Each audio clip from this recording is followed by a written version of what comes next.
webinar. If you experience technical difficulties during the webinar, please email me at rkoch@westclinic.com.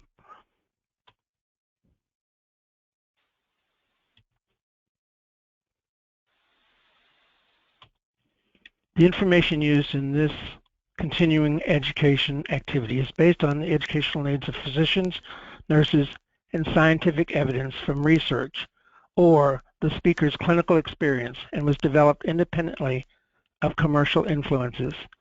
This is a two-part series. Part 1 deals with structural oncology emergencies. Part 2, which is scheduled for February, will cover metabolic oncological emergencies. To receive the 2 hours of CE, the participant must attend both sessions and complete the post-test. This morning I'm happy to introduce Heather Greene, MSN, FNP, AOCNP, a nurse practitioner at the West Cancer Center. Today she's going to discuss Oncological Emergencies Part 1, Structural. We'll give you Heather.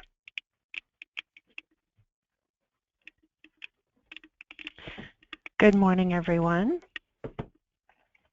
This morning, we're going to cover 4 structural oncologic emergencies, which include increased intracranial pressure, spinal cord compression, superior vena cava syndrome, and cardiac tamponade. At the end of this presentation, you should be able to define the 4 structural oncologic emergencies, identify the risk factors for each emergency, list the most common early and late signs and symptoms of each emergency, and describe key diagnostic tests and intervention associated with each. So what is the role of the nurse as it pertains to oncologic emergencies? For all intents and purposes, we are the frontline soldiers. We are the ones who are triaging these phone calls when patients call in, potentially reporting some of these symptoms related to these emergencies.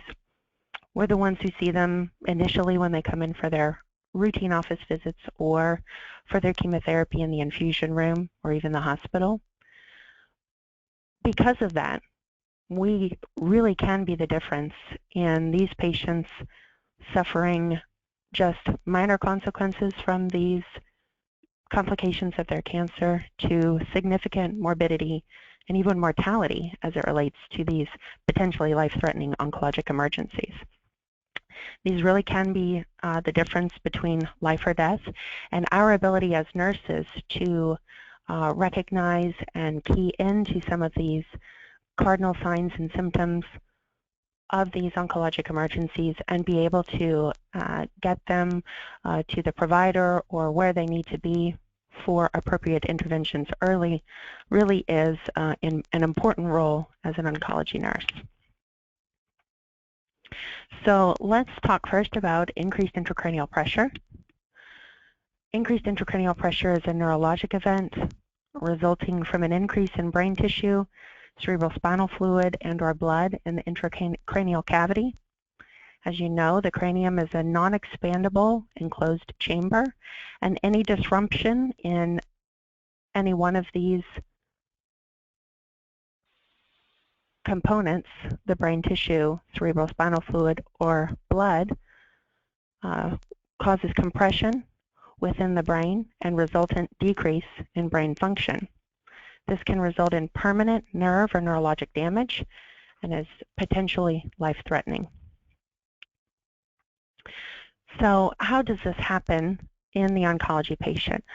We often think of brain metastases, which is the #1 neurologic complication of cancer, but there are lots of other ways that patients can develop increased intracranial pressure as it pertains to the oncology patient.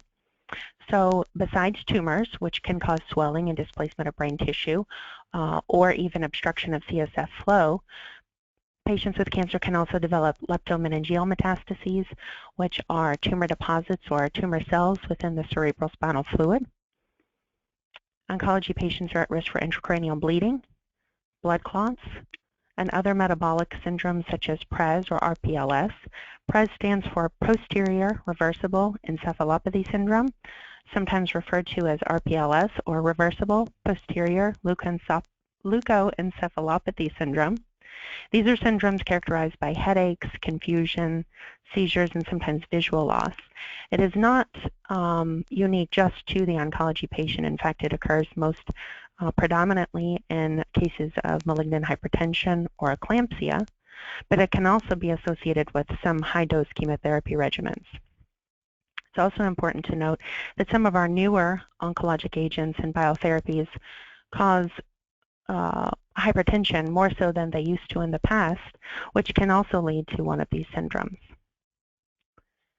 Syndrome of inappropriate antidiuretic syndrome, which is actually a metabolic oncologic emergency and something that we'll cover in part 2 of this series, but this can lead to swelling on the brain as well. Infection is also another way oncology patients can develop increased intracranial pressure. So who is at risk for increased intracranial pressure amongst our oncology patients?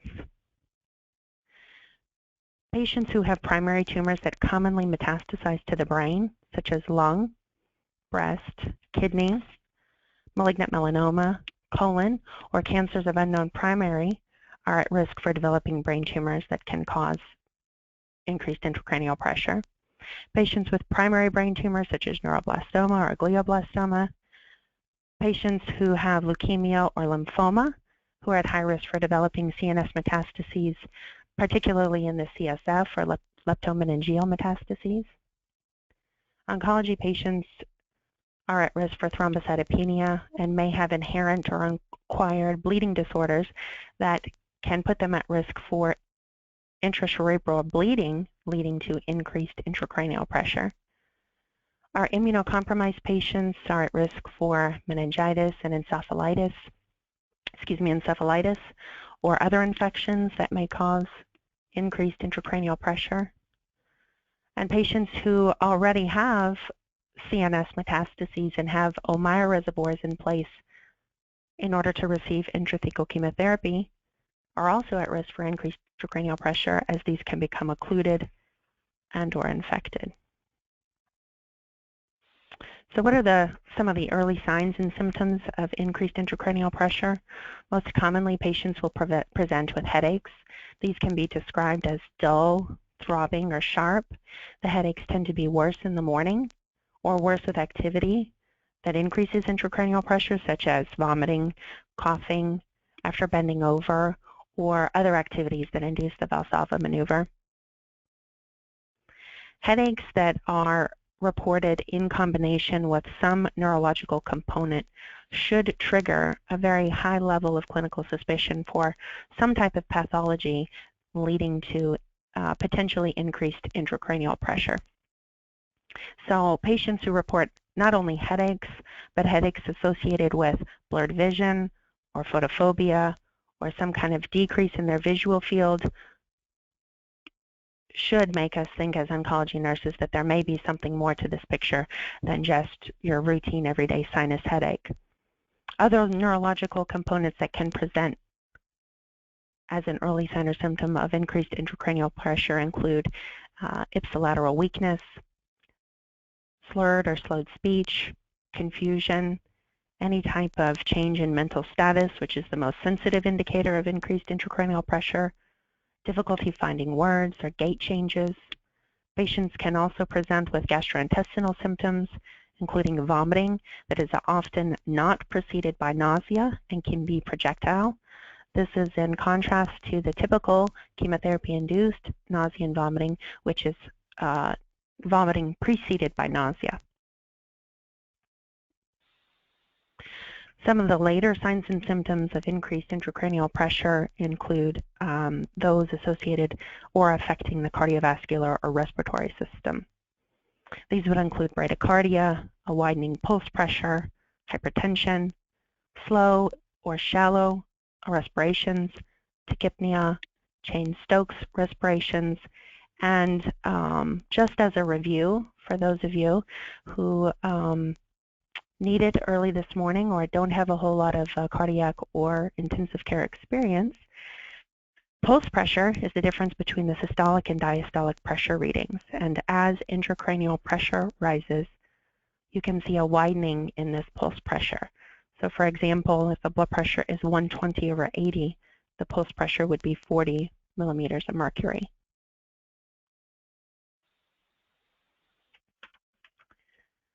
Some late signs and symptoms of increased intracranial pressure as it relates to the neurologic system include a decreased level of consciousness, changes in personality, a Glasgow Coma scale of less than 8. Patients can develop hemiplegia or hemiparesis, seizures or abnormal posturing. Their body temperature can rise. And the last two symptoms noted on the slide are two cardinal signs of increased intracranial pressure. Bilateral papilledema is a cardinal sign of increased intracranial pressure, and this is noted on physical examination of the eye, where you can see swelling of the optic nerve as it enters the optic disc. Cushing triad is a very poor prognostic indication and would require emergent intervention, as this would indicate severe increased intracranial pressure. And this triad consists of bradycardia, decreased respiratory rate, and hypertension. Some of the diagnostic tests associated in evaluating patients with increased intracranial pressure include an MRI or CAT scan. It's important to note that depending on what you suspect is the underlying clinical etiology that may be causing the increased intracranial pressure, this may influence or determine the type of diagnostic test that the patient undergoes. For instance, if you have a patient with lung cancer and you suspect brain metastases, an MRI of the brain would be a more sensitive diagnostic test, because not only does this help evaluate the underlying cause of the increased intracranial pressure, but it also helps decide whether or not further diagnostic imaging is needed. As you can see on the slide here, this patient has a large cystic brain metastasis from lung cancer. You can see the surrounding edema, and you can also see where it collapses one of the ventricles, which would lead to decreased cerebral spinal fluid flow, causing increased intracranial pressure. If we did not already know that this patient had lung cancer or that this was a brain metastasis, it would be important to biopsy this lesion for tissue diagnosis. Or in a patient who has suspected leptomeningeal metastases, they may undergo a lumbar puncture, and that fluid sent for cytology. Intracranial pressure monitoring is something that can be done in the hospitalized patient. It involves inserting either an intraventricular, intraparenchymal, subarachnoid, or epidural catheter to monitor the increased intracranial pressure, and the goal is to keep that less than 20 millimeters of mercury.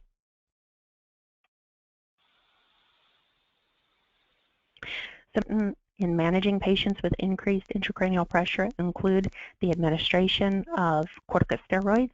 This can be and is often in the form of dexamethasone with an initial bolus of 10 milligrams IV, then 4 milligrams by mouth or intravenously every 6 hours afterwards. The corticosteroids are used to reduce the edema and swelling associated with the underlying pathology causing the increased intracranial pressure. Reducing the edema and swelling is important in maintaining and hopefully reducing any neurologic compromise that may have already taken place. Patients can receive osmotic diuretics such as mannitol. Hospitalized patients that are intubated and on a ventilator may undergo hyperventilation. This is a technique that produces rapid but short-term results and requires intubation and ventilation of patients to a PCO2 of 26 to 30 millimeters. Additional interventions are aimed at the underlying cause for the increased intracranial pressure. This may involve surgical intervention or radiotherapy. We'll take a patient with a brain metastasis, for example. If the patient has a single brain metastasis, good prognosis, and good performance status, they may be a surgical candidate and require craniotomy and removal of the brain metastasis. thus alleviating the underlying cause for the increased intracranial pressure. However, patients who have multiple brain metastases as the cause for the increased intracranial pressure have a poor prognosis or perhaps poor performance status. Radiation therapy may be a better initial intervention. Sometimes patients undergo both of these interventions together. For patients who have leptomeningeal metastases, intrathecal chemotherapy via an Ommaya reservoir may be indicated. Additionally, some patients undergo shunt placements to allow alternative cerebrospinal flow drainage. For patients who are hospitalized or even at home, it's important to educate them to elevate their head of bed to greater than 30 degrees in order to prevent further exacerbation of pressure in the cranium. And they should also be educated to avoid activities that would, again, increase intracranial pressure even further. That would be to avoid straining, bending over, and helping to prevent any nausea or vomiting. Okay, we'll move on to the next structural oncologic emergency, and this is spinal cord compression. Spinal cord compression is the second most common neurologic complication of cancer. When spinal cord compression occurs, the spinal cord, or cauda equina, which is the horse's tail, or the end of the spinal cord, is compromised by either direct pressure of a tumor or collapse of the surrounding vertebral body. The spinal cord is responsible for motor, sensory, and autonomic function, and compression of the spinal cord can result in minor neurologic compromise to the opposite end of the spectrum, which would be complete and permanent neurologic damage, including paralysis. This is why emergent intervention is required within 24 hours of neurologic compromise in order to preserve any further neurologic compromise or loss. This is a prime example of how nursing assessment and intervention can be critical in preventing patients with spinal cord compression from developing permanent and catastrophic neurologic complications. We really can be part of the difference as to whether or not this patient has a reversible spinal cord compression and they're able to retain their neurologic function or develop permanent complications. So patients who are at risk for spinal cord compression include patients who have cancers that commonly metastasize to the bone. That would include breast cancer, lung cancer, patients with prostate, renal, melanoma, non-Hodgkin's lymphoma, or myeloma. Patients who have primary cancers of the CNS system, such as glioblastoma or astrocytomas, and also cancers that commonly metastasize to the central nervous system, such as lymphoma, seminoma, or neuroblastoma. Also, patients who already have a history of vertebral compression fractures are at risk for subsequent vertebral compression fractures that might result in spinal cord compression.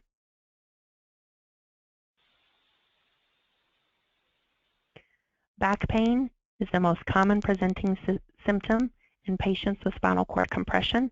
This occurs in greater than 95% of patients who develop spinal cord compression. Patients may also report neck pain, especially with flexion in spinal cord compressions that involve the cervical spine. Pain may precede neurologic symptoms by up to 2 months. And this is part of the reason as to why it's key to intervene or diagnose patients with spinal cord compression early, because as the spinal cord compression progresses, not only does the pain progress, but they develop motor weakness, sensory loss, autonomic dysfunction, and paralysis in that sequential manner.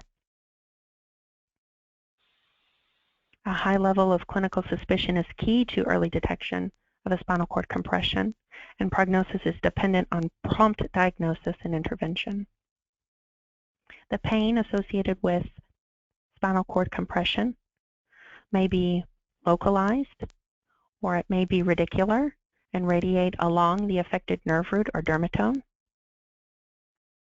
Back pain may be worse in the supine position or with coughing and straining.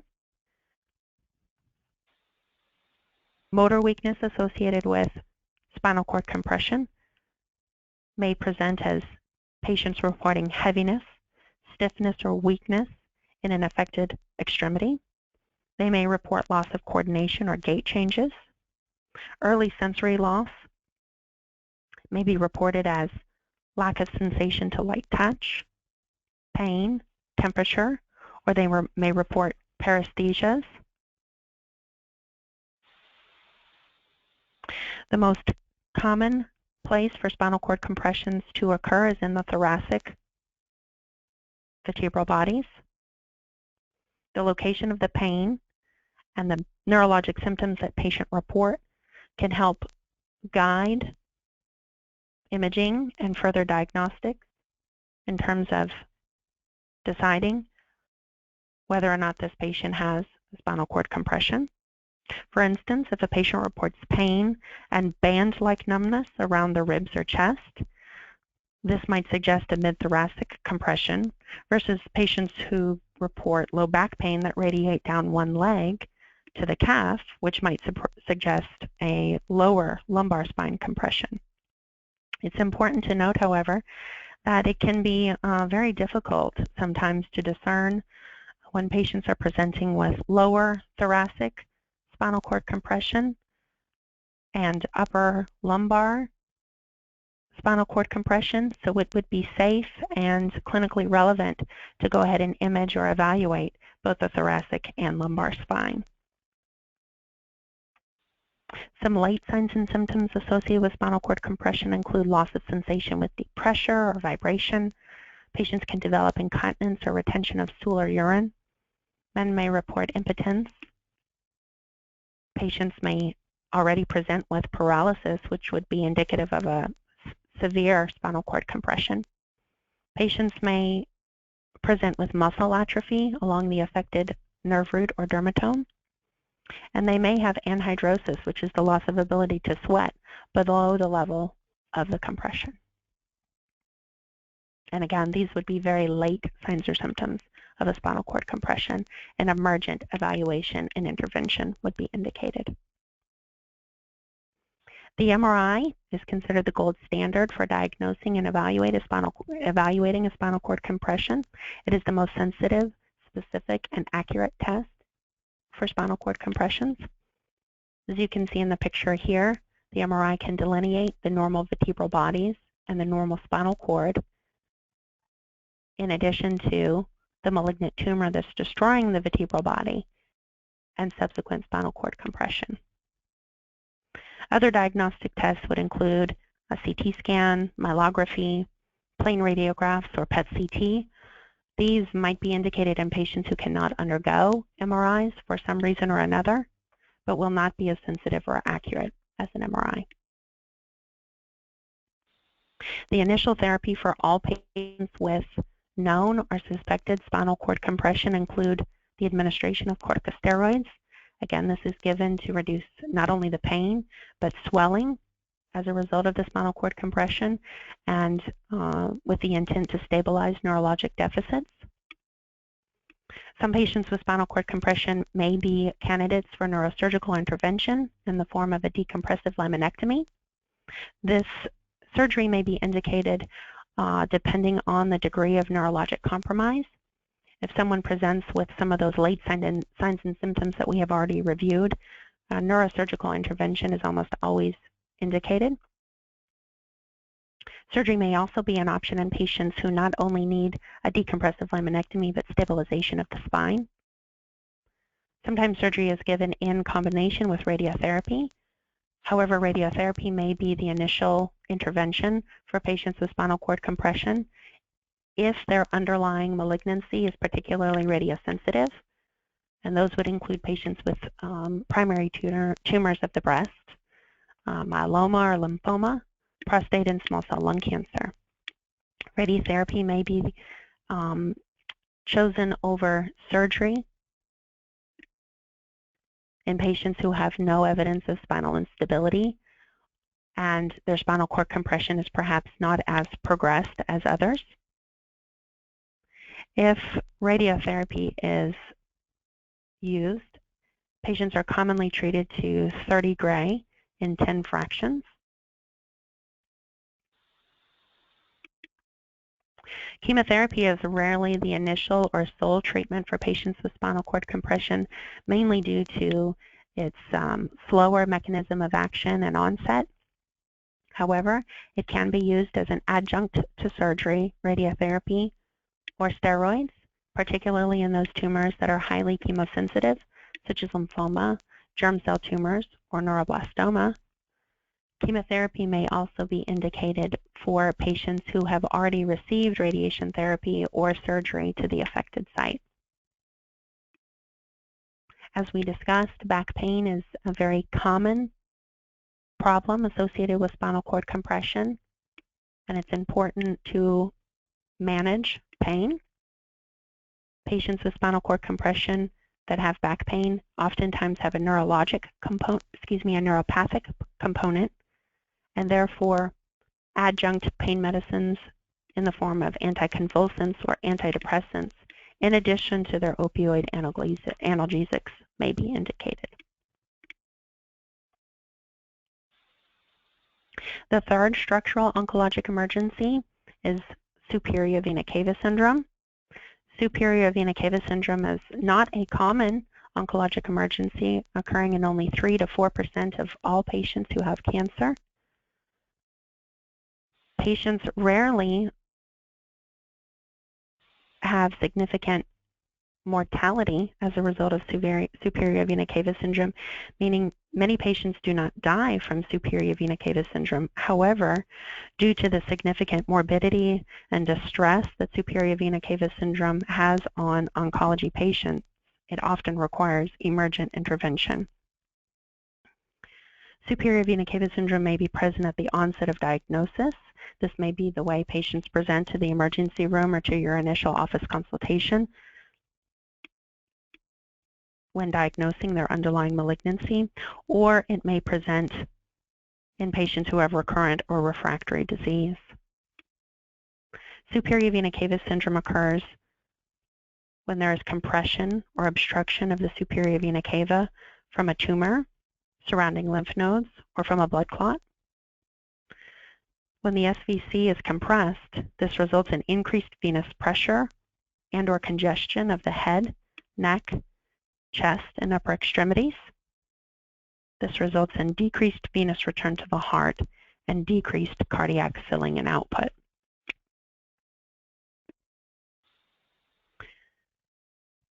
Thus, blood flow is diverted to collateral vessels in the chest, which you can see here in this picture.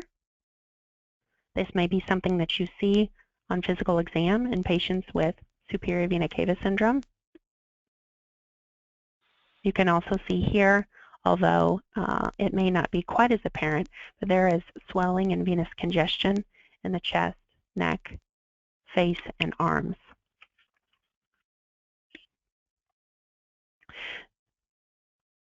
Risk factors for superior vena cava syndrome include those malignancies that often involve the chest due to their proximity to the superior vena cava or the surrounding lymph nodes. Superior vena cava syndrome is most commonly seen in lung cancer, particularly right-sided lung cancers, but can also be seen in patients with breast, lymphoma involving the mediastinum, germ cell tumors, thyroid cancer, or melanoma.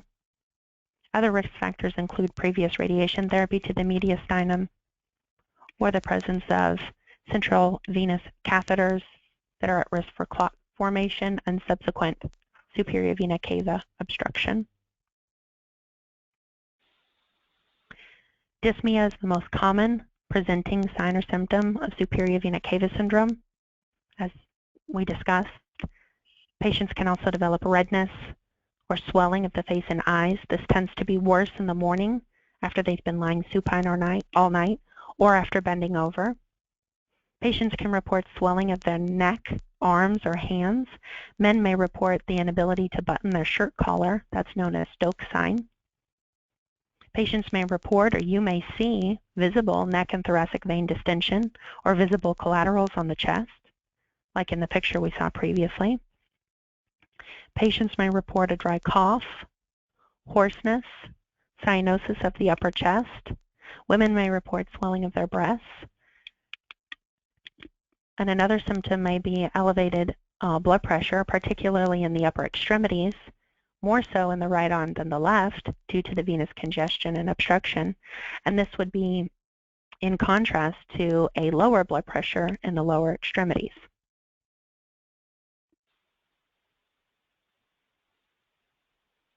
Some later signs and symptoms of superior vena cava syndrome include those that are associated with increased intracranial pressure or impending airway obstruction. As we've already discussed, symptoms of increased intracranial pressure might include a headache, vision changes, blurred vision, dizziness, or syncope, any change in mental status, stridor, tachycardia, tachypnea, orthopnea, or hypotension.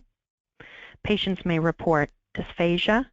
They may develop Horner syndrome, which is ptosis or drooping of an eyelid in combination with miosis or constriction of the same pupil and anhidrosis of the face on the same side. This is a result of the pressure on cervical sympathetic nerves as a result of the venous congestion from the superior vena cava obstruction. Other late signs and symptoms of superior vena cava syndrome include symptoms of reduced cardiac output, which would include mottling, diminished pedal pulses, and decreased urinary output. CT of the chest is the preferred diagnostic test for evaluating superior vena cava syndrome. The CT may be used often to identify the underlying cause of the superior vena cava syndrome if that's not already known. Superior vena cava syndrome may be suspected in patients on chest x-rays as well, showing a widened mediastinum and pleural effusion, but is not as sensitive or accurate as a CT of the chest. Radiation therapy is considered first-line treatment for patients with superior vena cava syndrome due to the immediate onset and relief of symptoms, particularly in those patients with non-small cell lung cancer or highly radiosensitive underlying malignancies. Corticosteroids are also initiated in order to palliate symptoms, reduce swelling, and improve pain. Chemotherapy may be the initial therapy in highly chemosensitive tumors such as small cell lung cancer, non-Hodgkin's lymphoma, or germ cell tumors. Chemotherapy may be used as an adjunct to radiation therapy. Some patients may require superior vena cava stent placement for longer-term palliation and control of symptoms. In superior vena cava syndrome, that occurs as a result of a catheter. The device should be removed. And if there's a thrombus associated with the superior vena cava syndrome, patients may also require anticoagulants or thrombolytics in addition to the aforementioned interventions. Last but not least, the fourth structural oncologic emergency is cardiac tamponade. Cardiac tamponade occurs as a result of increased or excessive fluid accumulation in the pericardial sac. This results in pressure on cardiac chambers, resulting in a decreased cardiac output or cardiac function. As blood pressure drops, there's decreased perfusion, leading to cardiogenic shock or circulatory collapse and potentially death. It's important to note that slow accumulation of fluid in the pericardial sac allows the pericardium to expand and may not result in cardiac tamponade. However, rapid accumulation, as occurs most commonly in oncology patients, is more dangerous. Normally, the pericardial sac holds about 10 to 50 cc's of fluid. Risk factors for cardiac tamponade include those patients who have underlying tumors that are that involve the chest. This is most likely due to their location within the chest cavity and proximity to the heart, such as breast or lung cancer. Other tumors that may metastasize to the pericardium include those of the GI tract, leukemia, non-Hodgkin's lymphoma, melanoma or sarcoma. Malignant mesothelioma is the most common primary tumor of the heart, and thus a risk factor for developing cardiac complications, including cardiac tamponade. Patients who have received previous radiation therapy to the chest, such as patients with breast, lung, or lymphoma, are at risk for cardiac tamponade. This is in patients who have received usually greater than 4,000 centigrade of radiotherapy to a field where the heart is included. Patients who have developed or are at risk for capillary leak syndrome are also at risk for cardiac tamponade. Capillary leak syndrome is a syndrome that can develop with certain forms of chemo or biotherapy, such as anthracyclines, interferon, interleukin, or GM-CSF. In capillary leak syndrome, there is increased capillary permeability, resulting in increased risk of fluid accumulation and effusions throughout the body, including the pericardium. Some early signs and symptoms of cardiac tamponade may mimic an acute myocardial infarction, including retrosternal chest pain, worse when they're laying down or on inspiration, and this pain may radiate to the neck or jaw. Patients may report dyspnea on exertion. They may develop muffled heart sounds, or you may hear a pericardial friction rub. Patients may be tachycardic or report heart palpitations. On exam, they may have weak or absent peripheral or apical pulses. They may also report right upper quadrant abdominal pain, which is a result from cardiac collapse and resultant backflow into the hepatic venous system, causing hepatic venous congestion. They may have early or mild jugular venous distension, or they may be completely asymptomatic. Some later signs and symptoms of cardiac tamponade include pulsus paradoxus, greater than 10 millimeters of mercury. This is a classic but ominous finding associated with cardiac tamponade. Pulsus paradoxus occurs when there is an abnormally large decrease in systolic blood pressure and pulse wave amplitude during inspiration. Normally, there's a fall in pressure less than 10 millimeters of mercury. However, when the drop is more than 10, it's referred to as pulsus paradoxus. Some other late signs and symptoms of cardiac tamponade include a narrowing pulse pressure. This is in contrast to the widening pulse pressure that we reviewed in patients who have increased intracranial pressure. There may be increased central venous pressure. Patients may develop altered mental status or mental status changes. They may be oliguric, develop peripheral edema, cyanosis, hiccups, visible jugular venous distension, or Beck's triad. Beck's triad is a classic sign of cardiac tamponade and occurs only in advanced cardiac tamponade. This consists of an elevated central venous pressure, hypotension, and distant heart sounds.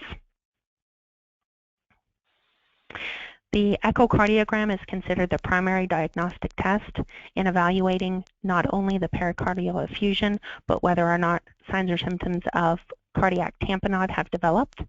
It should be the initial diagnostic test and is the most precise. As you can see on the image on the slide, this echocardiogram picture demonstrates not only the pericardial effusion, but also the right atrial diastolic collapse, which is noted in patients who have developed cardiac tamponade as a result of the pericardial effusion. The echocardiogram can also evaluate respiratory variations in flow and whether or not the patient has a dilated inferior vena cava, also noted in patients who have cardiac tamponade. Although the EKG is not diagnostic for cardiac tamponade, there are some changes noted on EKGs that can increase your level of clinical suspicion for cardiac tamponade, especially in those patients perhaps that you know already have a pericardial effusion and you're monitoring. On an EKG, you may note ST elevation, PR depression, sinus tachycardia, or low QRS voltage.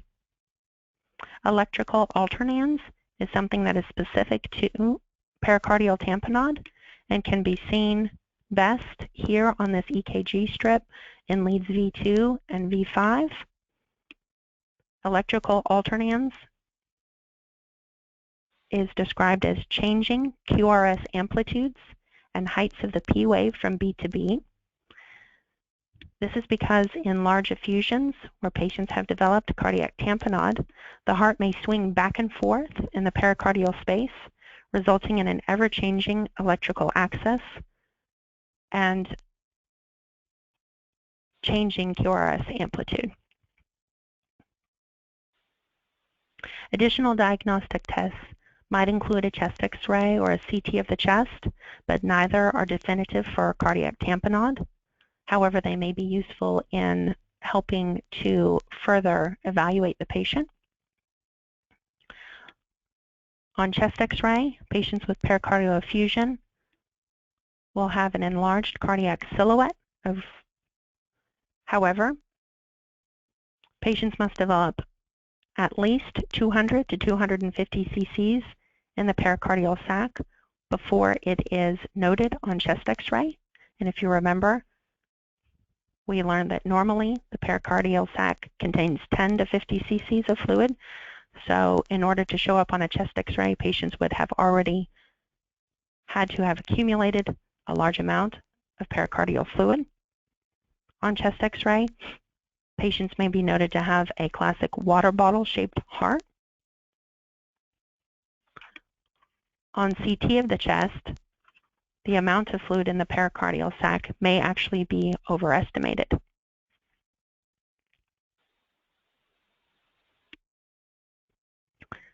The goal in patients with pericardial effusions or cardiac tamponade is to decrease the fluid in the pericardial sac in order to allow the heart to function properly again.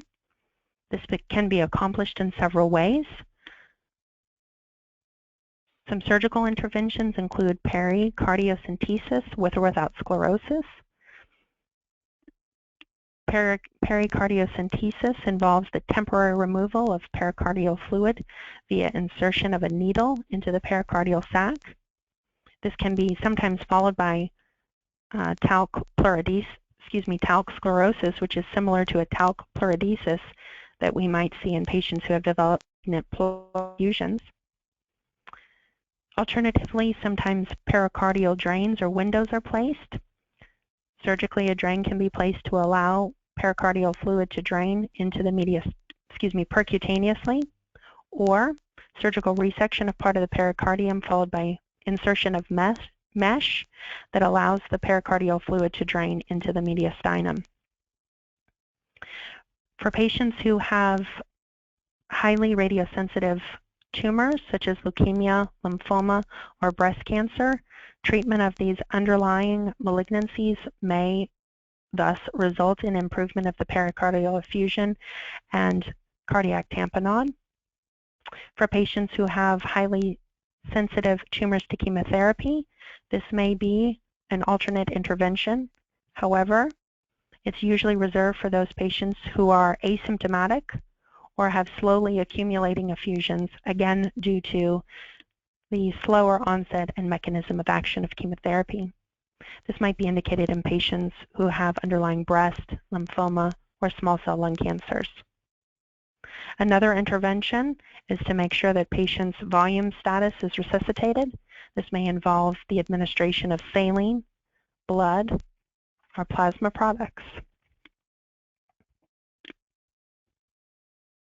And that concludes our presentation. Thank you, Heather. If there's any types of questions or anything that you'd like to ask Heather, you're free to email me or her. Part 2 will be scheduled in February, so stay tuned for the exact dates, and we appreciate you joining us this morning. Have a good day.